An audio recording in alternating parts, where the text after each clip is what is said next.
ఇప్పుడే జీ5 app download చేయండి. చూడండి మీ ఫేవరెట్ టీవీ షోస్ ఎప్పుడైనా ఎక్కడైనా. నేను చచ్చినా బాగుండేది కదా. వాడు కట్టిన పసుపు కొమ్ముని నా మెడలో వేసుకుని తిరగాల? జీవోత్సవంలా పడుండాలా? ఆ దుర్మార్గుడితో నేను కాపురం చేయాలా? ఇంత ఘోరం జరుగుతున్నా మీరు ఎందుకు చూస్తూ ఉండిపోయారు? ఆవేశపడకు శివ, నేను చెప్పేది విను.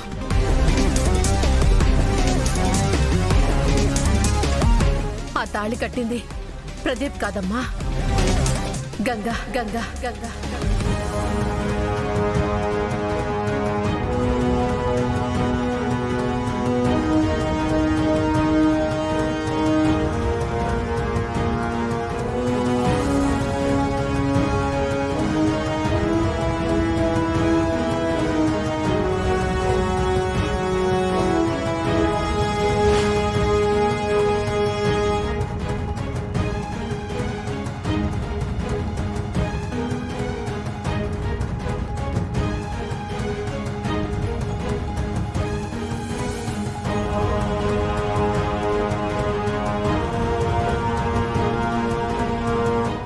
శివ, నీకిష్టం లేని పెళ్లి జరుగుతుందని ప్రాణాలే తీసుకోబోయావు. నిన్ను హాస్పిటల్కి తీసుకొచ్చి బ్రతికించాలని అన్నయ్య ప్రయత్నించాడు.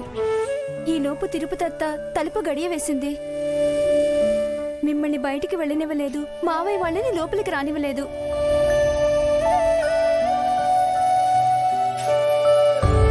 చావు బతుకుల్లో ఉన్న నీ మీద కనీసం కనికరం కూడా చూపించకుండా నీ శవానికైనా తాళి కట్టమని మావయ్య వాళ్ళు గొడవ చేశారు.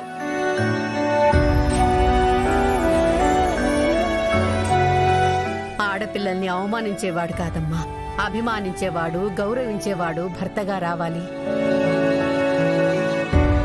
అలాంటి వాడు ఎక్కడి నుంచో రాడు. చిన్నప్పటి నుంచి నీకు బావగా ఉన్నవాడు. చెల్లెళ్ళని అపురూపంగా చూసుకునేవాడు.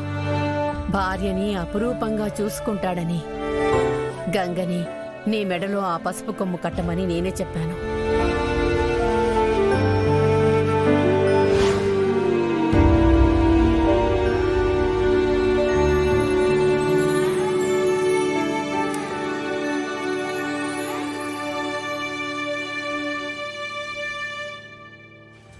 నా చెల్లెళ్ళ పెళ్ళిళ్ళు అయిన తర్వాతే నేను పెళ్లి చేసుకోవాలనుకున్నాను శివ. కానీ నీ జీవితం అన్యాయం అయిపోతుందని, అక్కర్లేని వ్యక్తుల చేతుల్లో నువ్వు బలైపోతావని తిరుపతి అత్త వేడుకుంది. నీ ప్రాణం నిలబెట్టడమే కాదు, నీ భవిష్యత్తును కూడా కాపాడుకోవడం మంచిదని అత్త మాటని కాదనలేకపోయాను. నీ అనుమతి లేకుండా నీ మెళ్ళో పసుపు కొమ్ము కట్టినందుకు నీకు కోపం వస్తే క్షమించు.